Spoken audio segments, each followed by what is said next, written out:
Hello and welcome you all in online interactive session in study with Farsi project. और आज इस project में हम लोग जो डिस्कस करने लगे हैं इस वीडियो के अंदर वो है इंपॉर्टेंट पेयर्स ऑफ वर्ड्स 21 से 40 तक। तो आप अगर इससे पहले वाली हमारी वीडियो नहीं देखी तो सबसे पहले आप वो वाली सीरीज़ की पहली वीडियो देखें जो 1 से लेकर 20 तक हम लोगों ने बनाई है, then move forward to the 21 to the 40। तो चलें इस वीडियो का आगाज़ करते हैं। 21 पे हमारे पास है कैटल और कैटल। इसको समटाइम के से जो है वो कीटल भी कुछ लोग प्रोनाउंस करते हैं, but it's also pronounce as a cattle.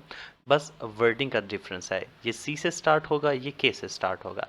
Cattle कहते हैं मवेशी को। I have visited a cattle market in our village and it is also pronounce as cattle. ये कतीली कहते हैं। Kindly put the kettle on the stove. Kindly put the kettle on the stove. Then we have on the 22 number is a ceiling and the roof. Ceiling and roof. Ceiling छत के अंदरूनी हिस्से को कहते हैं और roof छत के ऊपर वाले हिस्से को कहते हैं, बैरूनी हिस्से को कहते हैं। Ceiling. The ceiling of our room is painted red, whereas roof, I sleep on the roof in summer. Symmetry or symmetry. Cemetery or symmetry. Cemetery mean कब्रिस्तान. He is buried in the Muslim cemetery. और symmetry जो होती है ये किसी चीज़ का balance, मतवाजन होना या हम आहंग होना। Human body has a perfect symmetry. Human body has perfect symmetry. Then we have check and check. Check and check. Check कहते हैं किसी चीज़ की जांच पड़ताल करने को। Let me check your blood pressure. Let me check your blood pressure.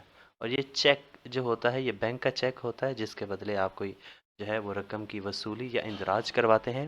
He handed me a blank cheque या I wrote him a cheque for 500 rupees. Next is on the 25 is comma. Comma ये punctuation mark होता है, वक्फ की इलामत होती है, इसे comma pronounce किया जाता है. Comma is an important mark in punctuation.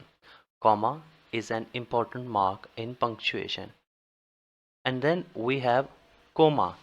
Then we have comma. ये तवील बेहोशी को कहते हैं. She remained in coma for 5 months. Comma और comma. Comma and comma. Next one is complement और complement. Complement और complement. PLI जो है वो complement प्रोनाउंस होगा और ये complement होगा PLE. Compliment जो होता है वो तारीफ को कहते हैं. He always takes criticism as a compliment. और compliment क्या होता है? मुकम्मल करना, complete करने से ये वर्ड है complement. PLE. Husband and wife complement each other. Next one is corpse और core. Corpse and core. Corpse किसे कहते हैं? लाश को. His corpse was found in the local street. और then is core. Core. फौजी दस्ते को कहते हैं. Ali wants to join medical corps of the army. Ali wants to join medical corps of the army. Next is childish and childlike. Childish and childlike. Childish कहते हैं अहमकाना को, बेवकूफ़ाना तरीके से. Childish. His childish behavior is always disturbing. Whereas childlike बच्चे की तरह होना, बिल्कुल मासूम सा होना. I like his childlike behavior. Childish and childlike. Next is discover and invent.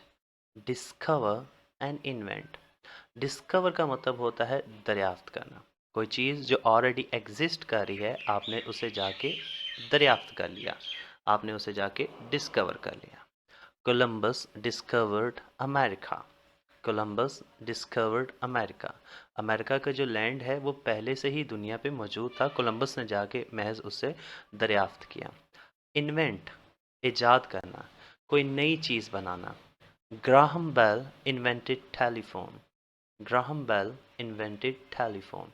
अब जो ग्राहम बेल है उसने एक नई चीज़ बनाई. जो नई चीज़ बनाने को कहते हैं इजाद करना, और कोई अनदेखी चीज़ को जाके ढूंढ लेना उसे दरियाफ्त कहते हैं. Defer, differ, defer, differ. Defer का मतलब होता है पोस्टपोन कर देना, मुलतवी करना। The boss deferred his meeting with employees.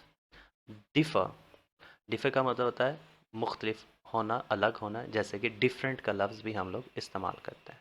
They differ with him in this matter. Next on the 31st number is destiny, destination, destiny, destination. Destiny means takdeer. No one knows what is written in one's destiny, whereas destination means manzil. She reached her destination safely. She reached her destination safely. Destroy, demolish, destroy, demolish, destroy, tabah karna. Force cannot destroy, right? Atom bomb can destroy whole world. Demolish, demolish का मतलब होता है किसी चीज को गिरा देना या मस्मार करना. The old building was demolished in 2005. On the 33 we have device and devise. Device इसे आला कहेंगे. Mobile is a useful device. Devise, devise, devise करने का मतलब होता है मुरतब करना या उस चीज को वज़ाह करना. Ahmed devised a new plan. Dew and the dew, dew and dew. Due DEW का मतलब होता है जो घास के ऊपर पानी के कतरे होते हैं सुबह के वक्त, शबनम या ओस कहते हैं. Dew drops look like pearls. और ड्यू, DUE का मतलब होता है वाजिबुल अदा रकम. She paid her college dues. Next is die और डाई. डाई और डाई. डाई का मतलब होता है मरना. His uncle was died in 2010. और डाई का मतलब होता है रंगना. She dyed her hair blonde. Next is DOZE doze and DOSE dose.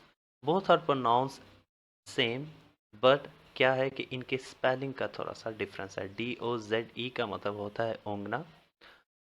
She dozed in the chemistry lesson. वो अपने केमिस्ट्री का जो लेसन है उसके अंदर वो ओंग रही थी और वो सो रही थी. डोज का मतलब होता है खुराक, DOSE का. You should take 2 doses of medicines daily. You should take 2 doses of medicines daily. On the 37th number, we have diary and dairy. Diary and the dairy. It is one of the most important pairs of word. लेकिन मसला क्या होता है कि students इसमें confusion का शिकार हो जाते हैं. DI डाई का मतलब होता है दो. DI die. तो डायरी के जो प्रोनाउंसिएशन है वो भी डायरी है, DI डाई. और डेरी, DA डेरी, DAIRY. तो डायरी DI से आपने याद रखना है और डेरी DA से रखना है. डायरी का मतलब होता है रोजनामचा या इसे डायरी भी लिख सकते हैं. I write everything in my diary. और डेरी का मतलब होता है जो डेयरी फार्म होता है, दूध घर होता है. I buy fresh milk from a dairy farm. Then we have drown and sink. Drown and sink दोनों का मतलब डूब जाना होता है, लेकिन ड्रोन जानदार के लिए इस्तेमाल करते हैं और सिंक बेजान के लिए. A boy was drowned in the river और the boat sank in the ocean. जो बोट है वो बेजान चीज़ है, उसके लिए सैंक का लफ्ज़ इस्तेमाल करेंगे, और बॉय क्योंकि जानदार है उसके लिए ड्रोन्ड का लफ्ज़ इस्तेमाल करेंगे. अब बॉय सैंक नहीं होगा क्योंकि एक बॉय जानदार है, तो उसके लिए ड्रोन्ड का लफ्ज़ इस्तेमाल करेंगे. फिर है ड्यूल और ड्यूल. ड्यूल और ड्यूल. ड्यूल का मतलब होता है दोहरा होना. ही हैज़ डबल पर्सनैलिटी या ड्यूल पर्सनैलिटी, दोनों का मतलब एक ही होता है. He has dual personality. Duel का मतलब होता है दो लोगों की जंग. Two warrior fought in a duel. Then we have emigrant. Emigrant, emigrant कहते हैं एक मुल्क छोड़कर दूसरे मुल्क में बसने वाले लोगों को. There are many Pakistani emigrants in USA. और इमिग्रेंट्स कहते हैं बाहर से आने वालों को. Rizwan is an illegal immigrant या America is a land of immigrants. So यहाँ पर हम लोगों ने इसको एंड करते हैं और 21 से 40 पेरा वर्ड जहाँ पे हमने विद प्रॉपर प्रोनाउंसिएशन यहाँ पे पढ़े और हमारी वोकैबुलरी भी कुछ इसमें इंक्रीज हुई है। सो डे टू डे लाइफ में इन पेरा वर्ड्स का आप इस्तेमाल करें और अपनी वोकैबुलरी जो है उसको और बढ़ाते रहें। Thank you for watching this whole video.